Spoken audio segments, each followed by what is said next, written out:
All right, guys, welcome to another Talent Champions Council Masterclass. This is the redemption tour for Robert Hamilton Owens.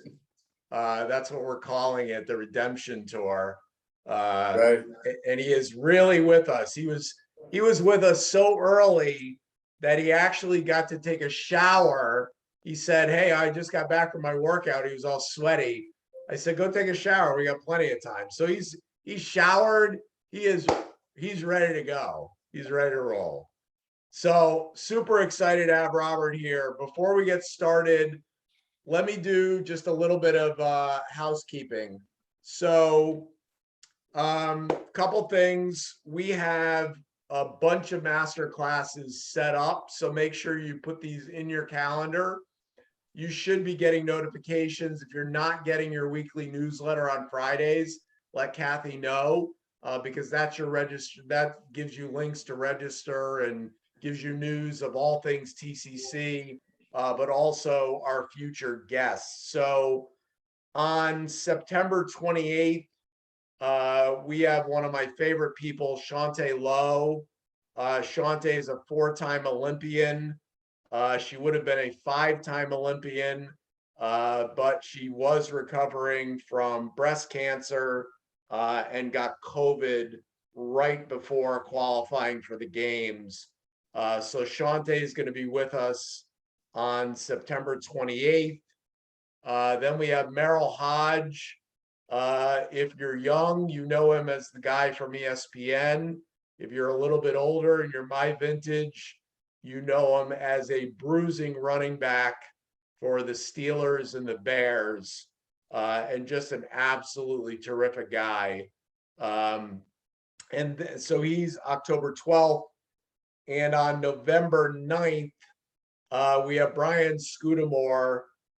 Brian is an amazing entrepreneur. So he grew a company called 1-800-GOT-JUNK and has grown that into a massive company called O2 Brands that's approaching $1 billion.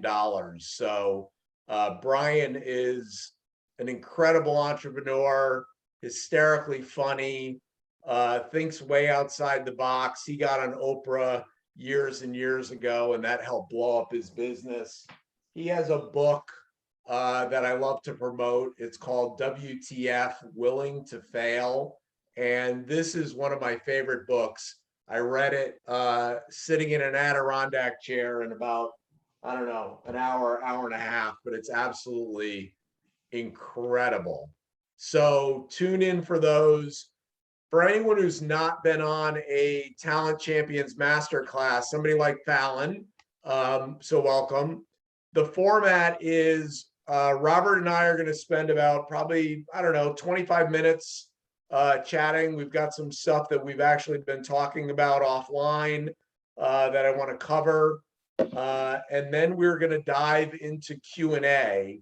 The way that our Q&A works is all you need to do is put in the chat that you have a question. You do not have to put your question in the chat. Just say, "I've got a question for Robert." Then we're going to put you on directly with Robert. You can ask him the question and he's going to give you the answer. So that's how it works. And we are excited to get started. So this is going to be the longest introduction of all time, because when you've got somebody like Robert doing a masterclass for you, you cannot shortchange it.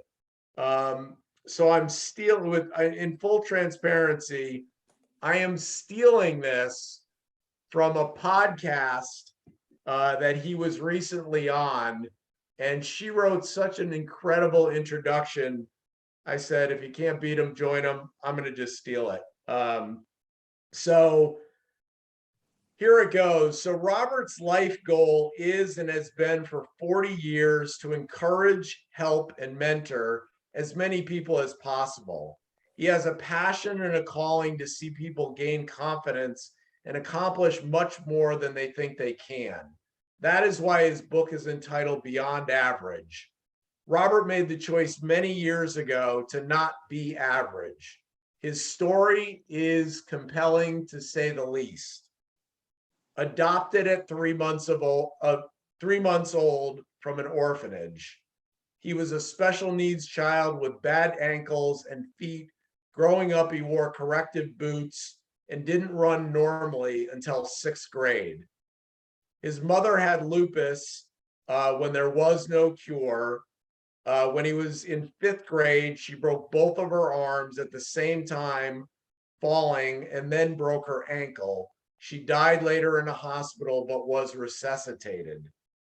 Robert was sexually assaulted by a family friend and in the Boy Scouts when he was 13. He found his escape in drinking. He wrestled with poor self-worth and massive self-doubt.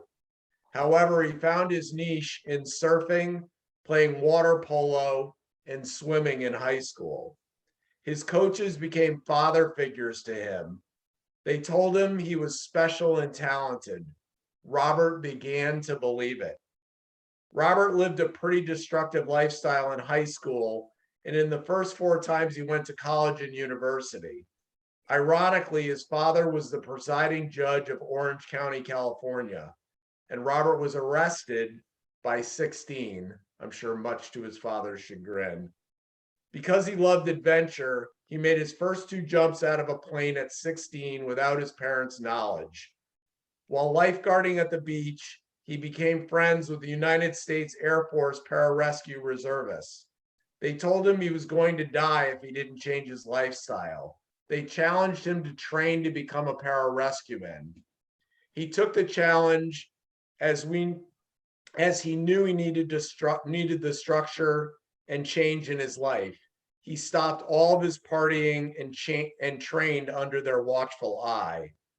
Robert became an active duty special ops pararescueman, which is the Air Force equivalent of a Navy SEAL or an Army Ranger.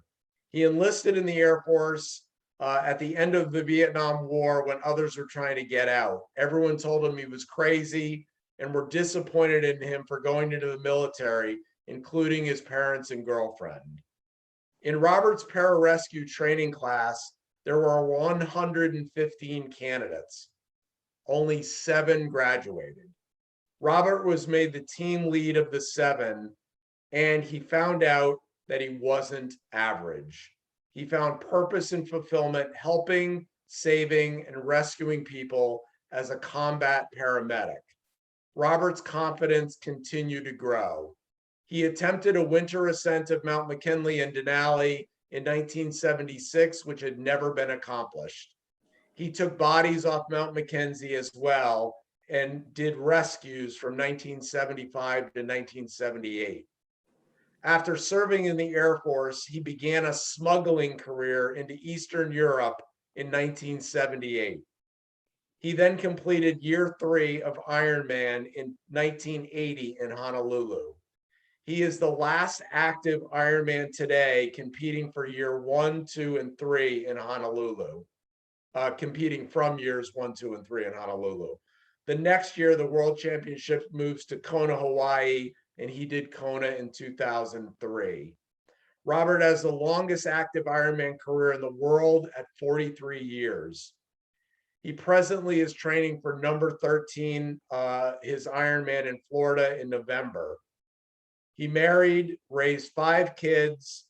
He earned a degree in theology in 1980. He founded a non-denominational church at the University of Nevada, Reno in 1981. He became the chaplain for football, basketball, and baseball for 20 years, and he grew the church to 3,000 members. He ran for state assembly in 1982. Appointed by 2 Nevada governors to 2 4-year terms on the Nevada State Judicial Ethics Committee, overseeing the judges and attorneys in the state. Had a weekly 1-hour statewide leadership interview TV program on a local Fox affiliate for 24 years. Robert worked with inmates in maximum security prisons in California and Nevada for 20 years. If you guys don't have low self-esteem by now, I don't know. I mean, he had a 1-hour call-in radio show program on California Angel Baseball Radio called Get in Shape and Get a Life. He became a leadership and management consultant and motivational speakers for companies in 30 nations, including 15 trips to South Africa, 12 to Russia, and 10 trips to China. He smuggled leadership and pro-democracy material into China during 10 trips and helped pro-democracy leaders organize and train leaders. He sailed across the Atlantic. He sailed the Mediterranean. He jumped out of more planes. He spoke to over 50,000 leaders in Mexico City. He jumped from the highest bungee jump in the world in Zimbabwe, Africa. And in 2018, he was declared the fittest and mentally toughest 66-year-old in the world by Joe DeSena of the Spartan Games. In conclusion, taking on the challenge of becoming an Air Force pararescueman, accomplishing many endurance events, and finishing Ironmans has been his ticket to speaking and influencing men and women all over the world. So we are proud to welcome my buddy, RHO, who Kevin Singleton is on this call, and I would not know Robert if it were not for my incredible friend, Kevin. So after that introduction, welcome, Mr. Owens. Thanks for joining us. Glad to be on the repentance tour, being here. When you screw up, you own it. I messed up. Sorry, you guys. So he is here. And one of the things, if you didn't get the gist of that introduction, you're looking at the face of resiliency. You're looking at somebody who just keeps overcoming. It doesn't matter what it is, what obstacle is in his way. He just keeps overcoming. And Robert and I have some of my favorite conversations. I absolutely love spending time with Robert and just talking. So we've been talking recently about resiliency, but the connection of resiliency and the concept of fragility. So Robert, that's really my first question for you is, talk to us a little bit about those two concepts. You know, great to see everybody. Nice to be here. You know, all of us have gifts and abilities and talent. Resiliency is the fruit of overcoming difficult things. And once that you learn that you can survive things that want to crush you or discourage you or break you, you begin to gain confidence. And when you gain that confidence, all of a sudden you see that there is an ability to grow the resiliency gift. And you then take it to a developed skill. And the developed skill is where, okay, it's going to be tough. Bring it. We'll figure it out. And so I sidestep now. I'm on a call every month with Naval Strategic Warfare in San Diego, Coronado, Navy SEAL Buds Base. And the topic with all the thought leaders that are on this call are, how do we take immature young men and women and grow them up so that when we spend millions of dollars on them, they don't do something stupid and get kicked off the teams or go to jail or whatever it is. And so we work an awful lot on emotional immaturity and mental immaturity. And we find that non-resilient people are oftentimes emotionally immature because their emotions, their feelings take them out of rational thinking, and they begin to cave by what they feel because their confidence level is not there where they can say, I can find a way to win or find a mentor or find help or look to someone or some situation, and so they give up. And we train kids in the special ops community to not be fragile. On this phone call, one of the Navy SEAL guys who happens to be the director of player development now for the Cleveland Browns, they bring this teams guy into Cleveland and said, can you fix us? You know, and so that's what he's doing in year 2 right now. He said, what we do is we put a glass in a cardboard box, a fragile, wonderful piece of glass, which is the kid. And then it's our job in the teams to shake the box. And we shake the box to see if we can break the glass. And fragility, if you looked up those definitions, frail means easily damaged, easily broken, or insubstantial. If you look at fragility, it says the quality of being easily broken or damaged, the quality of being delicate or vulnerable.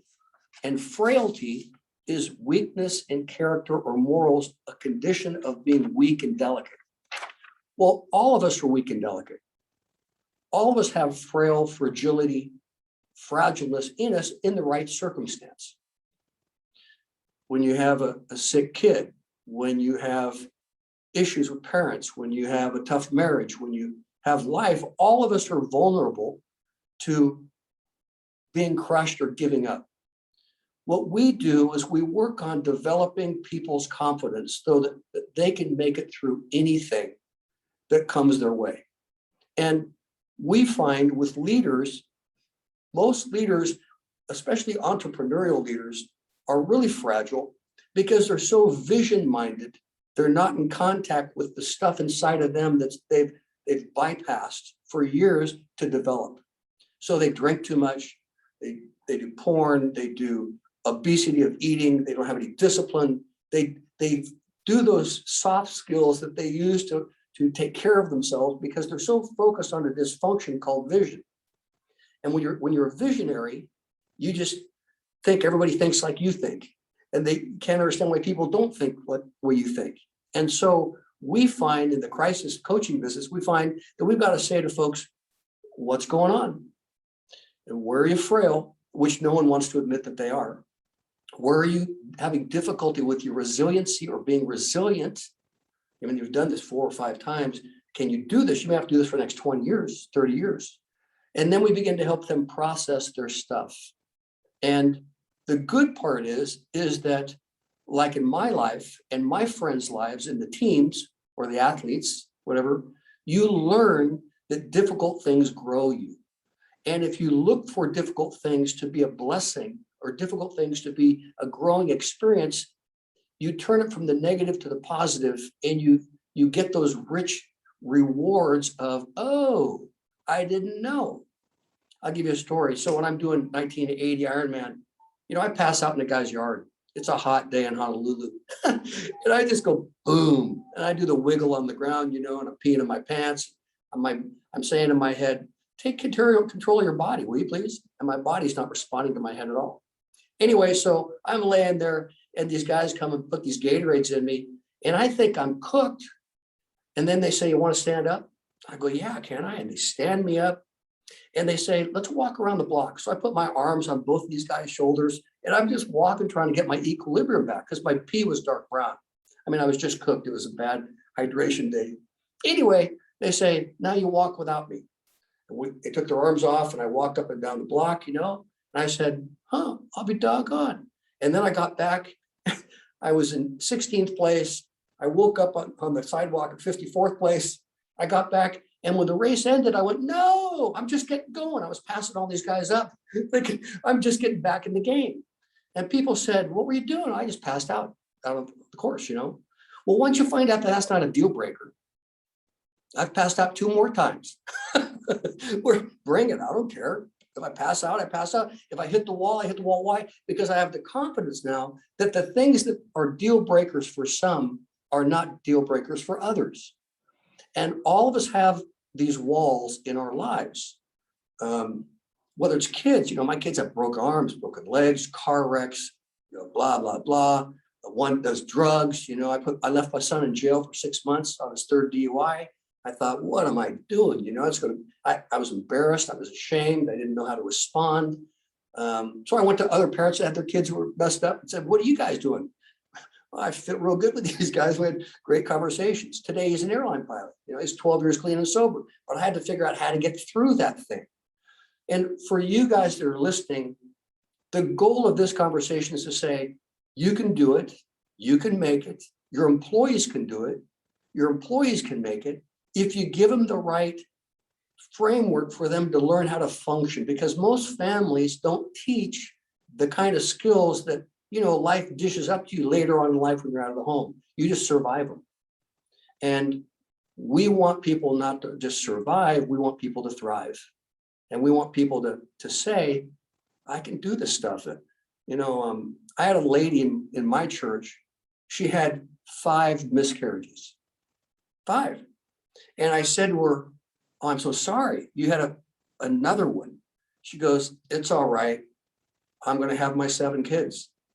And I went, really? She goes, I'll get pregnant again. I'll get the next one. She ended up with 7 kids, but she had 5 miscarriages, where she lost her kids at the second term or what it was. I thought, wow, this lady won't give up. This lady, nothing's going to break her spirit. And I thought, how did you get that? She said, my mom and dad told me, tough times don't break tough people. I went, that's a mom telling me an ex-special ops guy, goes, you're the bomb, So for all of you listening, it's a developed skill by you tackling difficult things. And if you can't, ask for help from others who have been around those and say, what did you do? How did you do that? And you'd find that people can make it in becoming resilient and stronger and not as frail or fragile. How's that?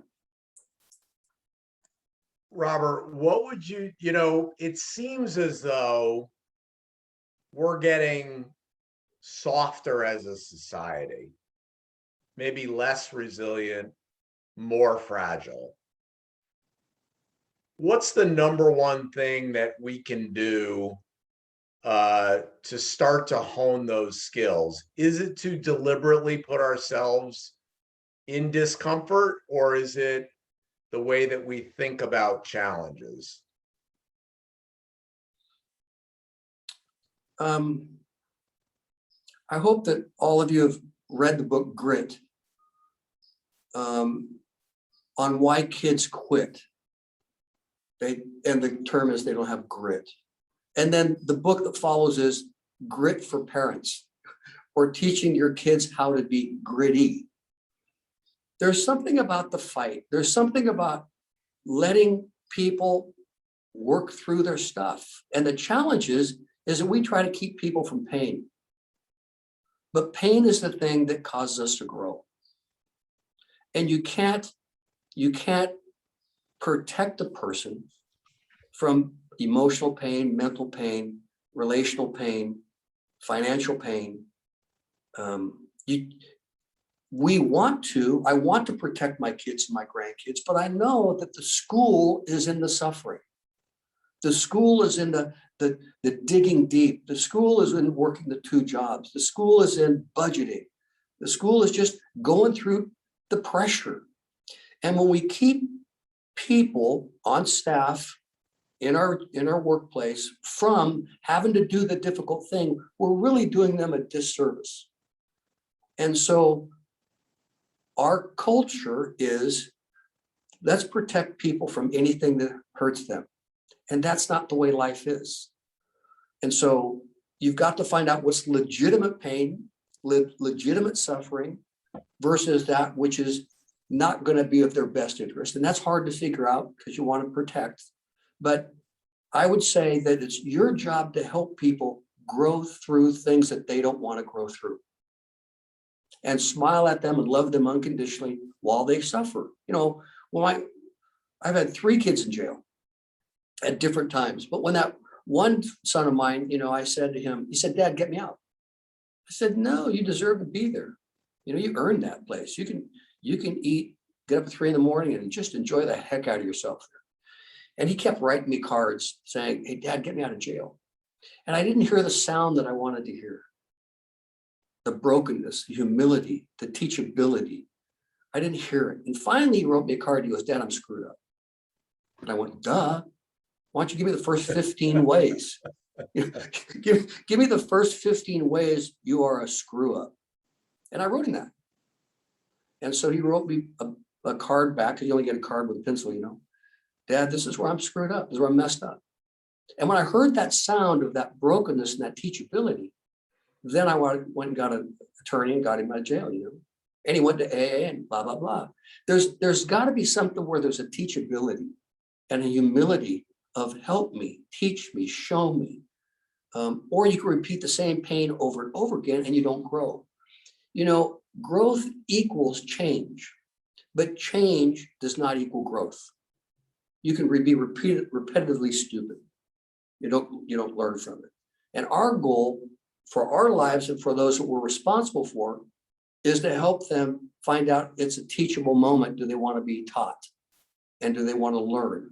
And are they open to growing, or do they just need to do whatever they do over and over again until they, the light turns on, hopefully sometime in their life.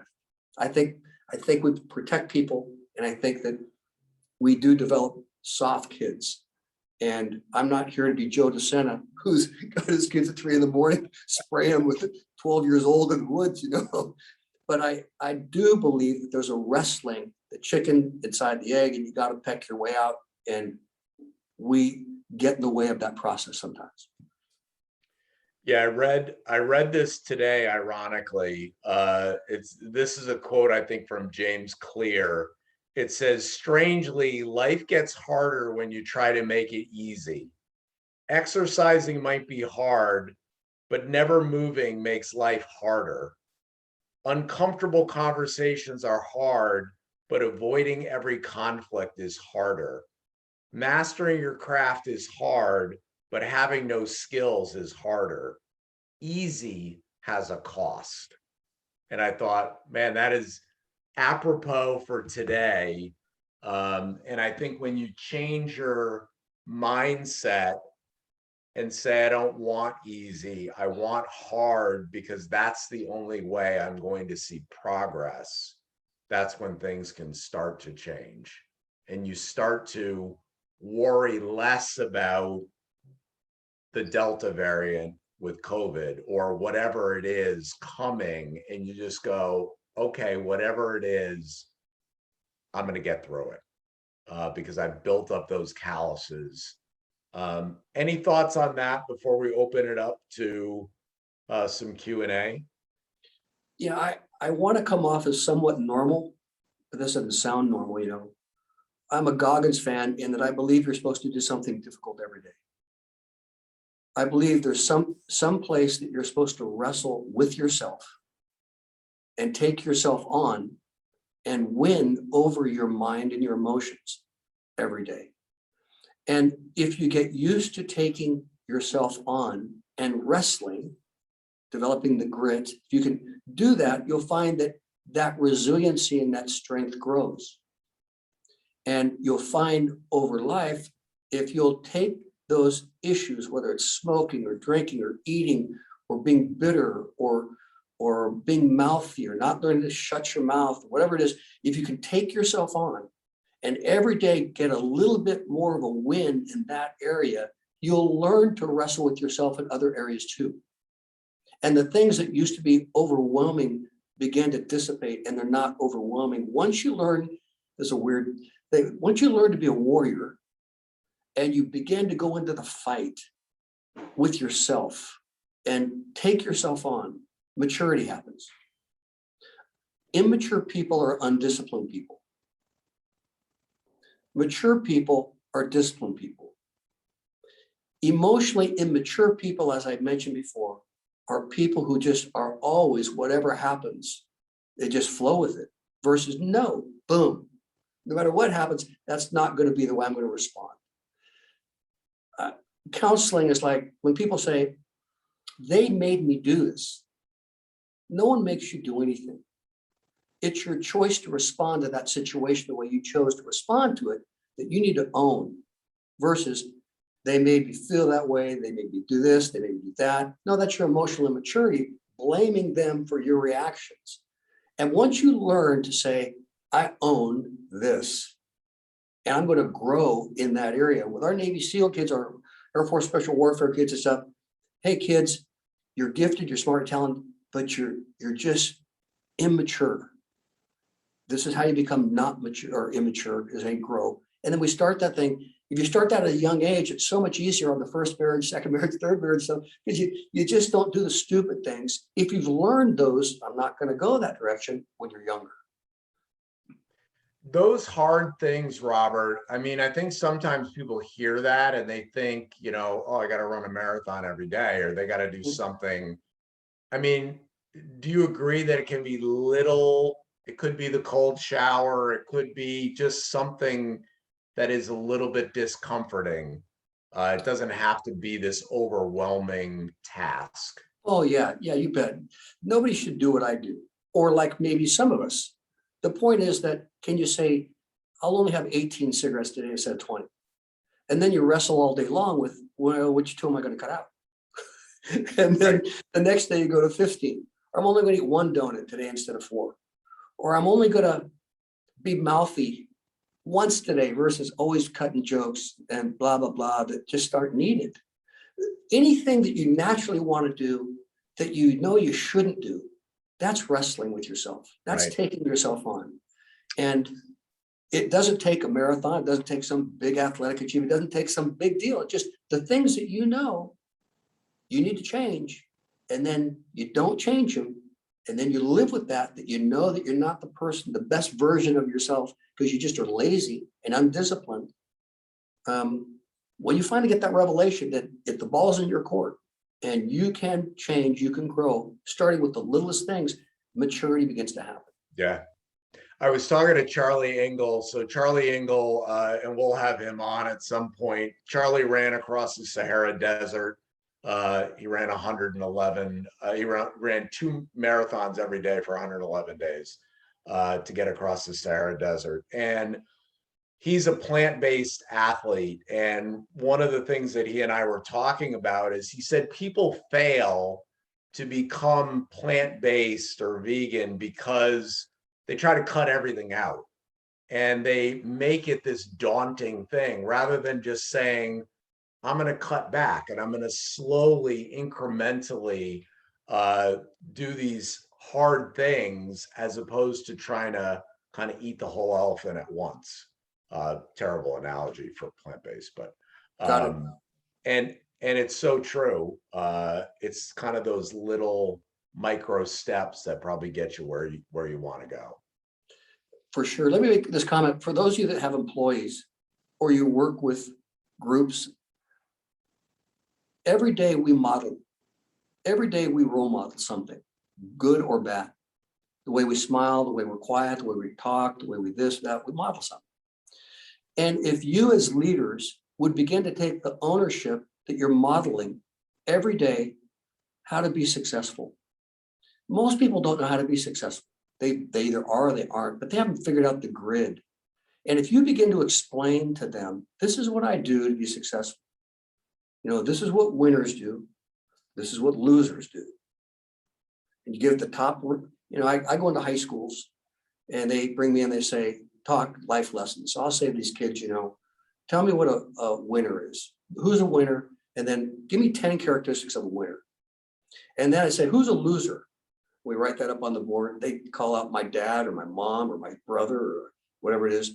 Give me the 10 characteristics of losers. And they know irresponsible, words no good, no honor, lies, lazy, blah, blah, blah. And if you'll begin to help people figure this thing out, remember, they come from families and from cultures that they haven't figured it out yet. I mean, we've been doing this for how many generations? We're responding this way.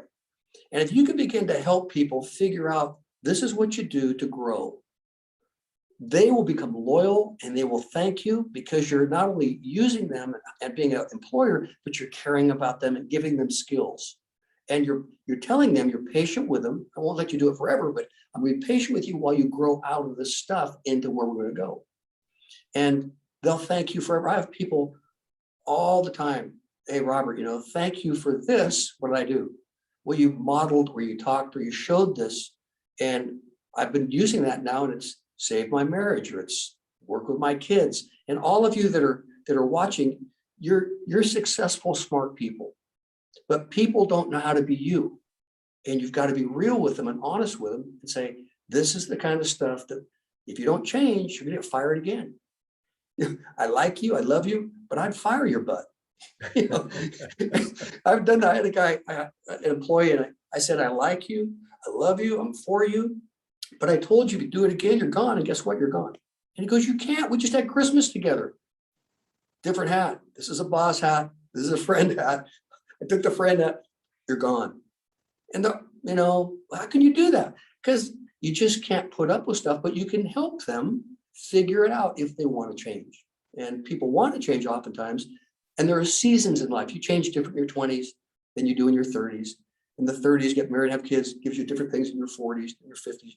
And you're growing every decade in different ways. And if you can just listen, you can learn how to be resilient and not frail and stay in the game. And they'll thank you forever.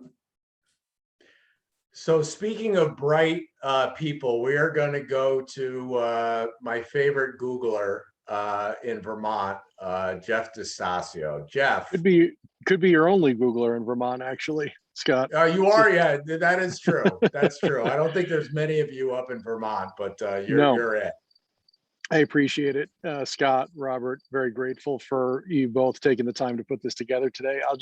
The one comment I'll make real quick, Robert, is you talked about pain, and my favorite Ray Dalio saying is pain plus reflection equals progress. So I always try to keep that. My question for you, and actually it's very timely. We actually lost a leader in our organization very suddenly last week. He passed away on a business trip. And I have an organization that feels like they're facing a lot of existential crises simultaneously. And the word I keep going back to is overwhelmed. Do you have a recommendation, an anecdote, a story, a time you've sort of helped a whole group of people who just sort of, I guess the best way to put it, feel existentially overwhelmed by so many conflicting crises of the day? How to help compartmentalize and how to help focus? Being overwhelmed is a pretty normal, natural sensation in our lives. And as a consultant, companies would fly me in. And it would be my job to say, what's the issue? How overwhelmed are you? Why are you so overwhelmed? And then what would you do now if I was the person in your situation? What would you tell me what to do? And it's amazing how people can sort of work through things themselves if they're asked the right questions. Aristotle gave all the answers, and Socrates only asked questions. And there's something about helping people process the naturalness of overwhelmingness and pull it apart piece by piece and line it up on a whiteboard and prioritize the overwhelmingness and begin to pull that puzzle apart and reframe it. It may take a month, 3 months, 5 months, but overwhelmingness is natural to leaders and to organizations. And it's a skill that either you can have or bring in somebody from the outside that can help burp you and work you through that to help you see differently, because overwhelmingness is an emotion. It's not a fact. It's an emotion. We all have them. So, I've buried over 50 guys. Most of them didn't think they'd be dead. So overwhelmingness is part of my job because all of us are in shock when stuff happens that just didn't know that could happen. I had a marathoner, came back from Boston Marathon at 41. This jogger fell over dead in his real estate office the Tuesday after the Boston Marathon. And he was married, and kids, and what do we do? So I don't know if that's a good answer, but when you're talking emotional terms, remember it's an emotion, it's not a fact. And overwhelming is a good feeling term, but now let's pull it apart, find out why, and let's get the solutions going, no matter how long or how much money it takes. That's what I'd say. That's helpful. Thank you for that. Sure. Thank you. We're going to a budding bromance that is happening between Lou Bernardi and RHO. Hey, it's Lou. a beautiful thing to watch. So, Lou, you're up. All right, thank you, Rob, for joining us today. Well, real quick question. This isn't my question, but how's the new bike that you got a couple weeks ago? Thank you so much for asking. Yeah, I'm putting in the miles, and my butt's sore and my neck, on those aero bars is getting used to being down there for, 5 miles in a row or whatever it is. So I think I'm making progress, and I feel like a rookie, and everybody on the highway seems to be faster than me and passes me up. But awesome. It's okay. So my question, I have two. I'll ask both of them and then I'll mute myself. But in the book, which I absolutely loved, and that actually spoke, and we were messaging each other throughout the whole thing. There was your grit and your determination and your resilience really came out. But there were a lot of vulnerable times too in the different challenges that you went through in the book. You were disappointed in yourself a few times, maybe lack of preparation, which is something I think you really try to go overboard with the preparation. But there were a couple of times that you weren't as prepared as maybe you wish you had been, equipment or things like that. And you got help along the way in a couple of them from people who, I'm not that it was unexpected, but even a young kid, I think it was the Quest, right? Was the lifeguard one where you got helped out. If you had to pick one, was there one of the challenges that you did that without the help, you may not have completed? I think for sure Kokoro, the 50-hour Navy SEAL thing. The Quest one, running on the rocks with the wrong shoes and the bottoms of the soles all sliced up and your blood coming out of the bottom of your feet on the rocks because you got the wrong shoes on. David Coy, who gave me his shoes, who's now a pararescueman. I was grateful for that. But I think going into that 3-year training for that Navy SEAL stuff, there were coaches at the place that I went to at SEALFIT who I said, kick my butt. I don't want to be surprised. I need you to give me reality as I'm training. And they would say, all right, you're an effing loser. And they would just begin to get in my head. And if it wasn't for their speaking into my life at 66, 65, and saying, listen, dude, you're too old, but if you want to crush this thing, do this. And me listening, I would never have ever made it through it all. And some of the guys I like, some of the guys I'm not real pleased with even to this day, but they helped me get through it with real world experience. You have to remember, like in the book, every other word is an F-bomb.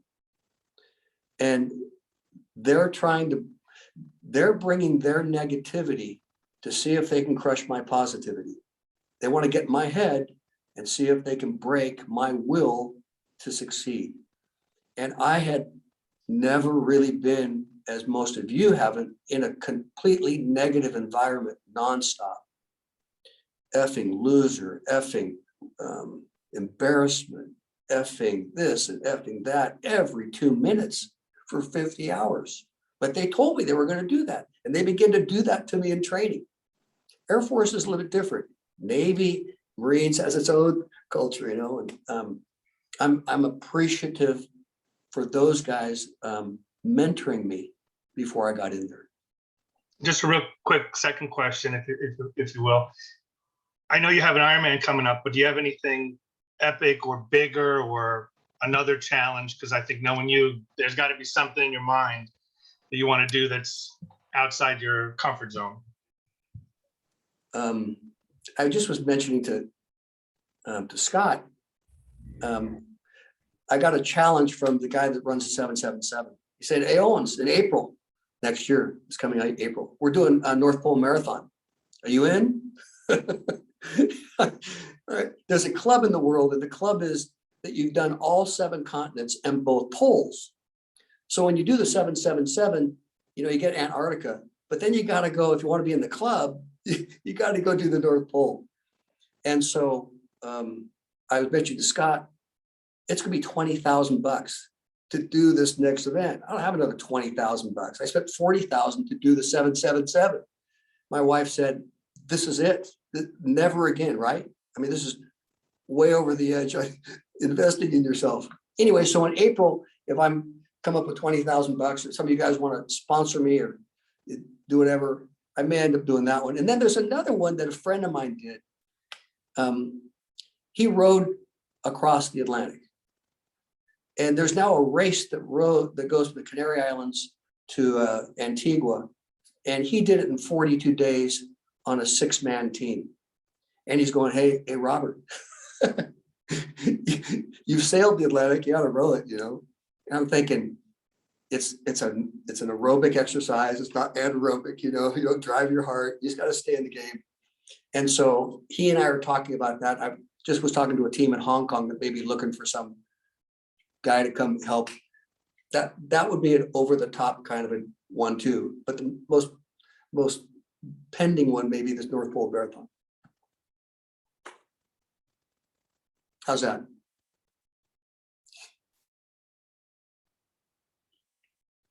Somebody else. We would love to get you there, if at all possible. So we're going to go to Doug in Florida. Thank you, Scott, and thank you, Robert. This is terrific and well worth the reschedule. And I say, screw the Dos Equis, man. You are clearly the most interesting man on the planet Earth. I'm going to pivot a little bit away from the sports related grind, if you will. You had mentioned, or Scott did in the opening, or you did, that you've been to some maximum security prisons and spoke to some inmates, maybe continue to do so. That caught my attention a lot because I'm wondering if there was a red thread that you found in those sorts of engagements and speaking with those folks that are incarcerated as to perhaps, I don't know, common reasons why that you've found that they're in the predicaments that they're in, anything that is lacking that you could share with the group. I really like prisons because I really like guys. And I really like guys because we're guys and we screw up. And some guys end up in prison, some guys get out, some guys escape, from the hammer coming down. But guys are guys. And somewhere in our lives, we do stupid things. Some have huge issues because of it. When I go into prisons, like Susanville, which is Northern California, is a level 5. It's the highest in the state. It's 4 yards, A, B, C, and D yard. It's 1,000 guys life without. B yard's 1,000 guys life without. C yard is 1,000 guys life without. And D yard is 1,000 guys life without. And the hour a day that you get to come outside your cell, they put you in cages because you're crazy. And my TV program went into 5 prisons, 4 in Nevada and the California one. And I would get the phone calls from the wardens and stuff. Hey, Owens, you ever come up visit? All these guys watch your program because we'll let them watch your program. We'll let them watch certain things. We'll let them watch you. And so I go up there, and what I learned over 20 years of hanging out with guys, murder one guys, crazy guys, nice guys, sweet. Like one guy, I said, he's playing checkers with another guy. And I go to him, what's your deal? What are you doing in here? And he goes, hey, Pastor Rob, nice to see you. I said, you watch TV? He goes, yeah, I know you. I said, you're a nice old looking guy. What the hell you do? He goes, oh, I made a mistake. I said, like, what did you do? He said, I'm in here for murder one. I said, well, how'd that happen? He goes, well, I came home and I found this guy pounded my wife in my bed. And it just pissed me off. And I pulled out my gun and put a bullet through both of them and killed them both. I shouldn't have done it. I've never had a parking ticket in my life. Never been in trouble. It just got me that day. And I could go on for hours with the stories of the different guys. One guy, I have an offensive lineman for UNR. He's from Northern California. He's a full scholarship kid, 3.5. All of a sudden he's gone. I go to the coach, where is he? He's in jail. I said, where's he at? He's up in Susanville. I go, what? So I go up to Susanville, I go to intake, and there's my offensive lineman at 22 years old. And I say, an orange jumpsuit. And I go, what are you doing? He goes, California has a 3-strike law. I got caught with cocaine and weed on summer break. And I did 1 at 16, 1 at 17, now at 22, I made a mistake. I'm in here for life without now on a 3-strike law. And he was our offensive lineman, at 6'5", 235, great kid, smart, just went home, hung around with the wrong kids, and all of a sudden he's doing life. So I would say if there's anything, it's the lack of fathering and the lack of male role models that have impact on these guys' lives. And they're looking for approval, and they're looking for affirmation, and they go to gangs as their family versus a family that holds them in check. And more young men without a male role model in their life to kick their butt and to love them, hug them and cry with them. And then, what are you doing, dude? You know, if you don't have that kind of wrestling coach, that father, if you don't have somebody, he's going to drift off to find what real manhood is. And real manhood is all the externals out there versus the internals. And here's your thought. The less self-government you have inside, the more external government you have to keep the animals in their place in society. The more prisons, the more cops to have to keep the inmates from doing stupid things. So if you can get a kid with self-government, right and wrong, self-discipline, maturity, good decisions, don't do what you feel, don't be a follower, be a leader. If you can get that, kids can pretty well make it through up to 26 without killing themselves or doing something stupid. But if they don't, and I had 5 kids, you know, if they don't have the self-government, then they do what their friends do. They do what the bling is. Who's got the bling? Well, how do I get the bling? You know, all the external stuff that you find out aren't anything, but they're huge when you're young. If there's not another voice in your life saying, don't do it, that's dumb. And so I'm always in prisons going, gosh, I'm so sorry you're in here. I like you. You're a good guy, but you deserve to be here. You know, you're going to rot here, but I just wish you hadn't made that mistake and listened to those guys or spent time with those guys. Where was your dad? Or where was your brother? Where was somebody in your life? What's really hard for me is when I go into high schools, when I do that winner and loser thing, I'm oftentimes in low income high schools. And when I put who are the name a loser, almost every time they mention a family member. When they say who's a winner in your life, it's always a TV star or a pro athlete or a Hollywood person. The image of the success is that big, you know, thing out there. And then the loser is the one that I live with. It's in my family all the time. And I think, golly. And so when I go in, you know, I say, hey, you guys, you know, how many losers we got in here? How many winners? They all laugh. And I say, can't we just can you change some of these losing characteristics and put them in the winning column? Because we all have losing characteristics in our life, undisciplined or lazy or tell a lie or whatever. And we all, if we can move some of those into the positive categories, the negative to positive, just one a year, every 6 months or something like that, you can get them out of that rut. And they know the difference, but they don't have the role models, the friends to help them. They're all struggling, trying to figure out what life is, as I did, or maybe you did.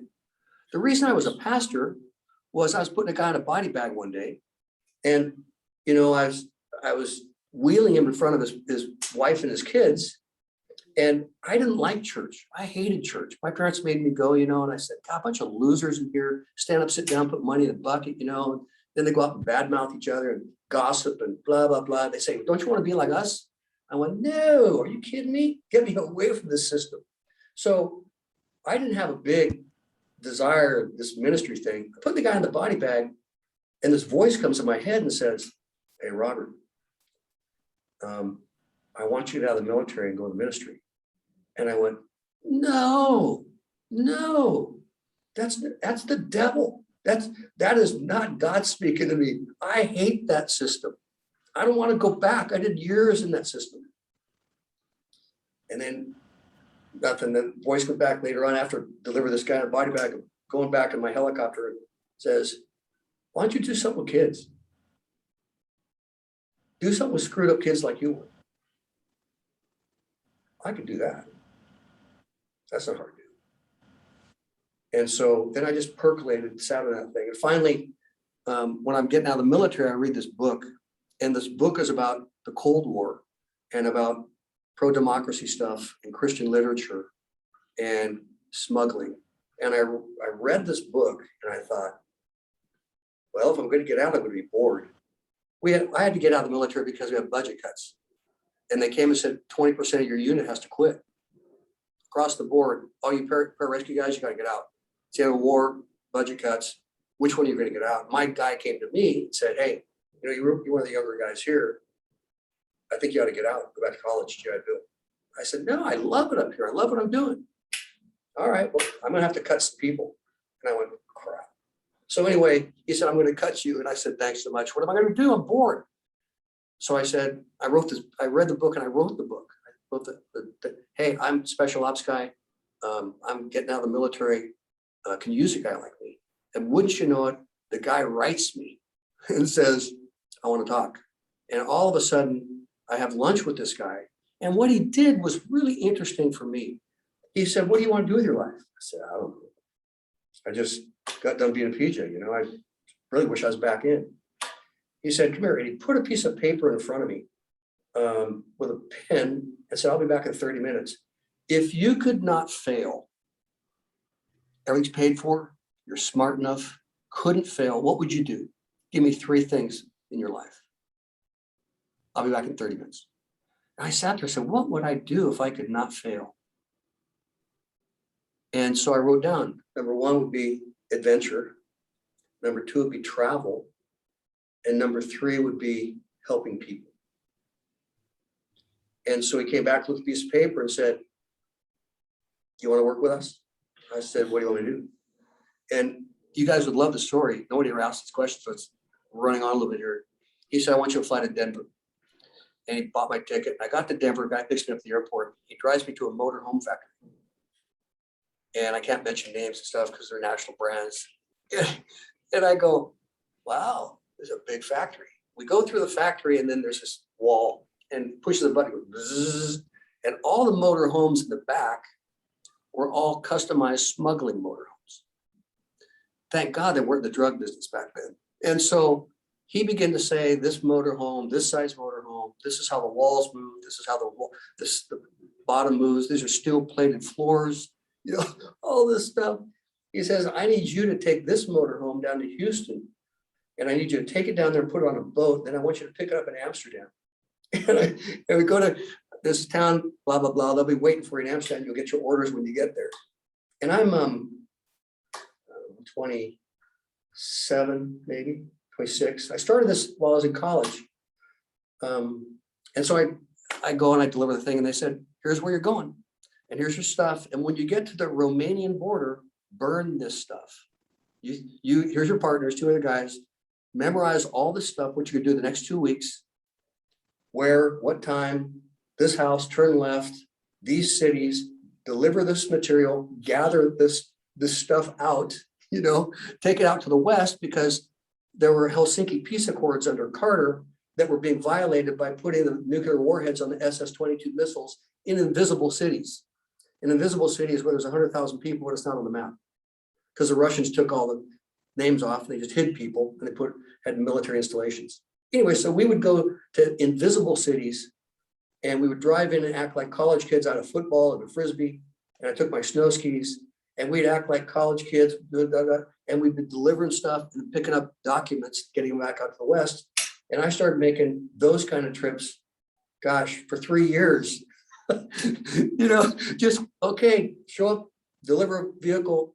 Who's your guys? You're going to Russia, no, you're going to Romania, Czechoslovakia, wherever it is, in Bulgaria, and you just take off as kids. And there was one team that hadn't been found in a year. It had just gone off the grid. The U.S. ambassador didn't know where they were, you know, and stuff. Well, they got caught again. And we'd drive these vehicles onto these things like oil racks. The guys would go down underneath, you know, and we'd be throwing the frisbee or throwing the football and trying to get the guards to, you know, look at us as normal and not fake. And they'd come up under our vehicle with these drills, and they go up into our frame and pull it out, see if there's any contraband or anything, you know, and all this stuff. And they get inside and they look around, and we're just breaking a sweat going, okay. And then they'd say, go on through. And we would go, whoa, they were so close. Anyway, it was so much fun. And I'd still be doing it today. That's why I started doing China, because there's a lot of fun doing China too. Anyway, sorry. We are going to go to overtime for those of you who can hang in there for a little bit longer. And we're going to do a little bit of a speed round. So I know we've got Robert Anderson, Kevin Singleton, and Chad lined up. So I'm going to let you guys go in that order, Robert, Kevin, and Chad, and we will wrap this up into overtime, but this has been unbelievable. Yeah, we need to hopefully have Scott organize a big dinner and let Robert just tell stories for the whole entire dinner. Robert, thank you. I'm grateful. How would the 60-year-old Robert coach the 30-year-old Robert as a father? How would you coach him up when you were in your 20s and 30s to all of your kids? Grateful and appreciative of you. You know, one of the best things I did was I took my kids to the finish line of Ironman. And when they watch kids in wheelchairs, blind, one leg, every kind of person who would not, you would think, want to do one of these, suffer and crawl across the finish line, I would say to my kids, what did you see? We saw people doing extraordinary things that shouldn't be doing extraordinary things. They had every reason in the world to have excuses not to do these things. And so then I said, so what's your excuse? You don't have any issues. You live in a middle-class family. What's your excuse for being lazy? What's your excuse for having excuses? You can do great things. So when are you gonna make a decision to do something with your life? And we'd have those kind of talks. And I would challenge them and say, I love you. You don't have to do anything to earn my love. I mean, I'll love you, whatever you do, but you're pretty doggone smart. You're pretty gifted. And it bugs me when you're lazy and you come up with excuses. And each of my 5 kids had different personalities, of course. So you had to deal with it differently. Some are, you know, type A's, and some are real reticent and quiet and artsy and stuff, musician types. But you have to find that skill and say, listen, we believe that you can do anything you want in your life, and we love you. But if you hang around loser friends who have loser excuses, who do loser stupid things, you're in trouble. And I'll give you a story. I'm sorry this go overtime. So my son is on the football team, and they all get drunk. They're on the top of a hill, and the kicker is in the driver's seat, and there's a kid that wants to leave, and the kicker, who has an appointment to West Point to be a kicker at West Point, they get in the car drunk to go down a hill. And my son's standing there, and I say to my son later, why didn't you do something? I raised you to be a leader, not a follower, and you're up there drunk with all the rest of these guys, and you didn't take your hand and grab the car keys and pull it out. Why? Don't know, Dad froze. They took off in the car, rolled the car, and the passenger kid, his best ski buddy, got killed, crushed by the car. And the West Point kicker to be went to jail, senior year in high school. And I'm at the funeral. My son's sitting next to me, and he's crying. He lost his best friend. And I said, you lost your best friend because of you. You didn't pull the car keys out. You knew better. And because you were a follower and you were drunk, your friend's dead. And he said, I know. I said, I hope this will teach you now the rest of your life. You only get one chance to do the right thing, or else someone's gonna die. And he just cried more. And I comforted him and said, you know, I love you, blah, blah, blah. But it was a really hard lesson that if you do stupid things with stupid people, don't be surprised when people die. And try to have those wake-up times where you take kids and you say, you know, take them to a jail, or take them to a prison, or take them someplace and say, this is what happens when people make bad decisions. And they get it real quick, you know, may not change them overnight, but those little seeds, like I made my kids serve street dinners on Thanksgiving. And so we all went down to the homeless folks, and I said, what do you see? All these homeless folks made them feed food. Well, that's what happens when you make bad decisions. Try to do something that wakes them up besides just lecturing them. And, I'm sure you're doing great. It's just hard. Peer pressure is so difficult. Social media, peer pressure. If they listen to the wrong stuff, you're fighting an uphill battle all the time. And there's so much difficult stuff out there for them to wade through. Hope that helps.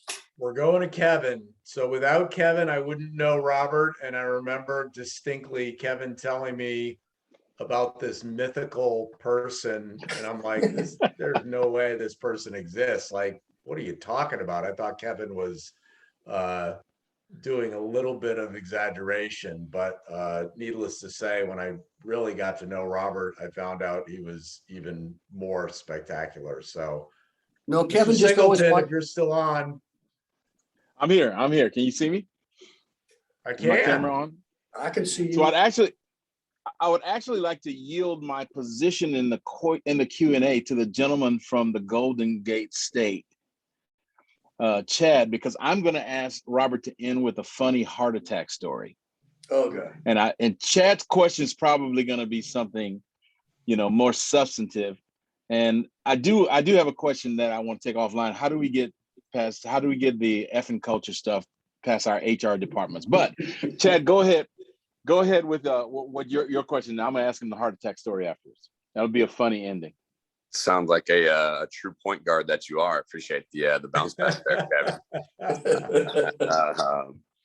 But obviously, I've been a little fortunate, actually gratefully fortunate to have lunch with Robert, and we talked through quite a few things, and didn't even That was the wellness visit. Yeah, exactly. Robert, by the way, introduction to that Poke Spot. I introduced 3 other people, so we're big fans now. But I know we talked through a few things. Definitely, obviously, Damian Special Service to get through a lot of other things, so we'll definitely get there. But one of the things that stuck out to me, and I know you mentioned it here on this call, is emotional maturity and immaturity. And I know you were talking about the prison visits, and I don't know, people, what advice would you give, or what things that you do or you share, you teach to folks to improve your level of maturity? Just because it's funny, because once we talked about that, I started like analyzing people's ability of their emotional maturity. And it's like, how do we increase that to be stronger, to be able to give back to the community, to help advise others so that we can continue to grow? Because as Scott shared, our society is getting so soft. So how do we help avoid or improve that over time? You have to be in an environment where it's okay to talk life. And you've got to be able to be safe when you say things. So you're not trying to scar people, but you're trying to say, you get it. And oftentimes people are threatened to talk about things that they don't know if they're secure or insecure about. And so it's usually a one-on-one, and you have to wait and see when there's a moment when they're teachable or available to bring that kind of a thing up. And the challenge is that if you say to someone, are you mature? They'll probably say, sure. Say, great. Then if you can go and say, is there any place in your life that you think that you're immature? It's great class kind of a thing. And is there any place in your life you're emotionally bent? Like that really bugs you. And you say things you shouldn't say, or think things or whatever. And if you can have those down-to-earth conversations with people, and I was fortunate for 25 years, people paid me to ask those questions, you'll find that people say, I never thought about that. Never crossed my mind. It's why my mom does it. I just learned it from my dad. That's blah, blah, blah. And then you say, as you pull it apart, does it work for you? Is it the best? You get the kind of responses that you want? You solve beefs that way?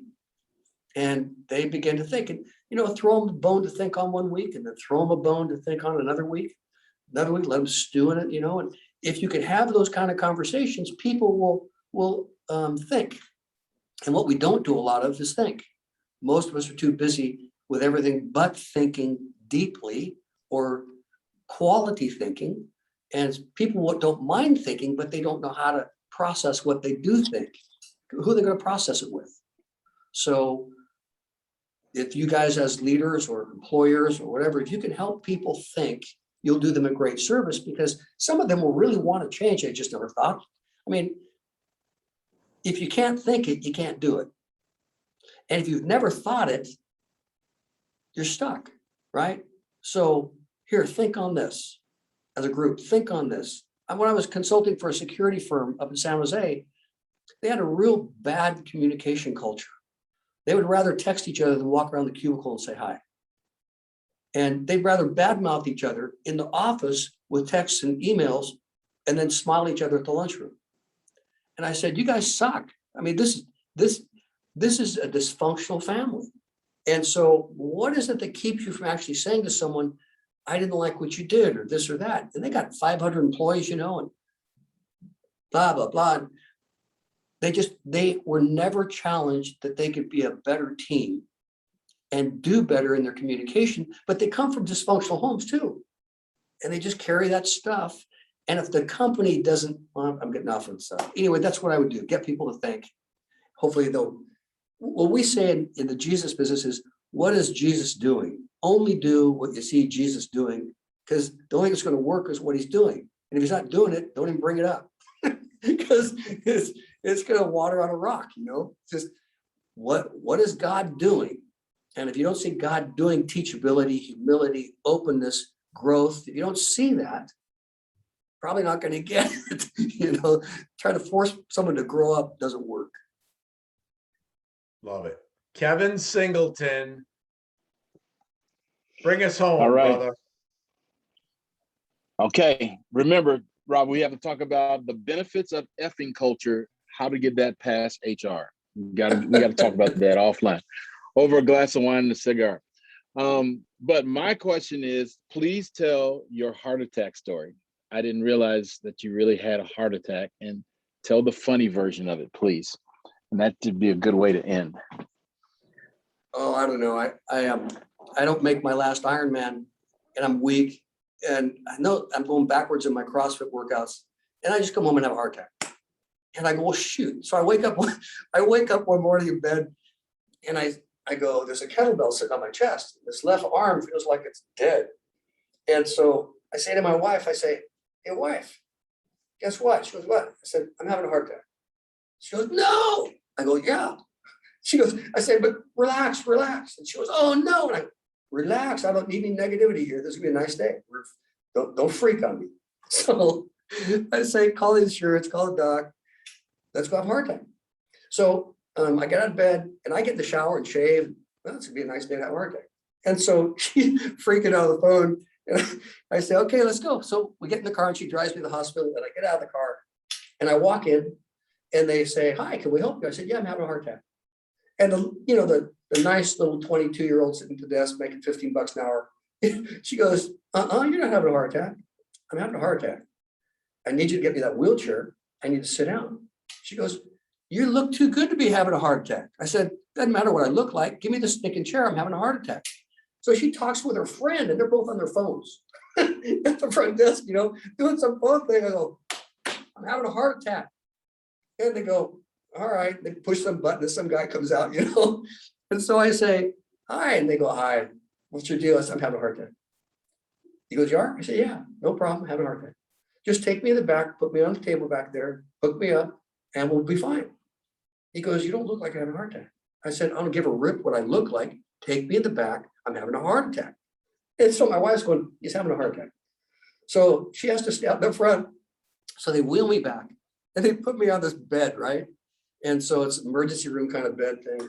And I'm laying there and they come in, they go, what's wrong with you? And the doc on call says, what's wrong with you? I said, I'm having a heart attack. He goes, well, why? I said, well, I got a kettlebell sitting on my chest. It's dead left arm. It's pulsating. And it's a heart attack. I'm a paramedic. I do this for a living like you. Okay. So he gives me EKG. You're not having a heart attack. I said, dude, I'm having a heart attack. He goes, I said, take my blood. Because I told Kevin, that when you have a heart attack, there's a chemical that's released in your body that's only released if you're having a heart attack. So take my blood. I'm laying on this table for an hour, right? They have a wannabe fireman in there practicing IVs. So he comes to me and I go, what are you doing? He goes, I'm, the fireman in training. I said, great. You want to stick me? He goes, yeah, I said 21 or 23. What do you say? I'm giving you 21. All right. Well, this is where you want it. This is the best vein. So he misses the vein. The blood goes all over the place. I go, this is a wild thing. I'm having a heart attack. I'm trying to coach a guy how to stick me with a needle, trying to convince these people. So finally, the guy comes back. He goes, you're having a heart attack. And the lights and sirens and stuff go, duh. And so I say, now wheel me in there and do what you're going to do, but don't knock me out. I want to watch the whole thing. So they wheel me and put me on the bed, you know, and there's a big TV screen right there on the side of my head. This guy lays this like a piano accordion thing on my right leg. And he gets there and he starts playing this mechanical thing, you know, and I'm watching on the screen. All of a sudden this thing goes up. I see it go into my heart. Then they give me 1 stent, they give me 2 stents, they give me 3 stents. I said, check that out. It gets purple and purple and purple. And I go, bada bing, I got that thing back. Huh? They go, yeah, it's opened up. I said, well, that's a good thing. Thank you very much. So take me out, I go up to the room. The doc comes in the room and says, can I ask you a question? I said, what? He says, your artery blew up like too much air in a bicycle tire. What did you do? And I just started laughing. I was thinking, which one? Was it the Ironman? Was it the 777? Was it the 50-hour Navy SEAL thing? Beats me. He says, you blew your valve. We don't have them just pop like that. I said, it's all right. He said, you're gonna be good to go. Got 3 stents. I said, thank you very much. 3 days later, I was on the treadmill. I did a half marathon, I don't know, 3 weeks later. You know, I said, engine's back, ready to go. Let's go. And my wife all the time is going, this is terrible. I said, no negativity allowed. Everything's got to be positive. We're going to find a way to win in it. It's another adventure. Relax. If you can't be excited and happy with me, you go in another room. And so anyway, life is that way and you find a way to win.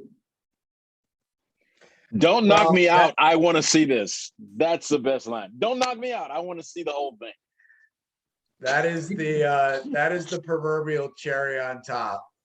So how to look at any situation. That is Robert Hamilton Owens. So That's listen, resiliency guys. training.